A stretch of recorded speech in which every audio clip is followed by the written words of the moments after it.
Praise the lord. హల్లెలూయా. ఈ విశ్రాంతి దినమున ప్రభురాత్రి భోజనము, హోలీ కమ్యూనియన్, బల్లారాధన ప్రతి నెల మొదటి ఆదివారమున ఆచరించదగినది.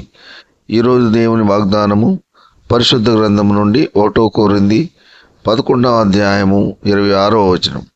మీరు ఈ రొట్టెను తిని ఈ పాత్రలోనిది త్రాగునప్పుడెల్లా ప్రభువు వచ్చే వరకు ఆయన మరణమును ప్రచురించుదురు.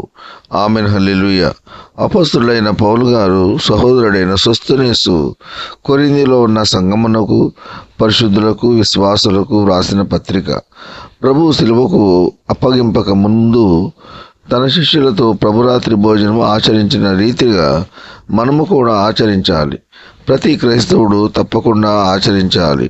రొట్టె ఆయన శరీరమని, ద్రాక్షరసము ఆయన రక్తమని గ్రహించి పరిశుద్ధముగా తీసుకొనవలెను. శుద్ధ హృదయంతో ఈ ఆరాధనలో పాల్గొనవలెను. రొట్టెను తిని పాత్రలోనిది త్రాగునప్పుడెల్లా ప్రభు మరణమును జ్ఞాపకము చేసుకొనవలెను. ఆయన 2వ రాకడ వరకు ఆచరించవలెను. ఈ కొద్ది మాటలు దేవుడు దీవించునుగాక. ఆమెన్.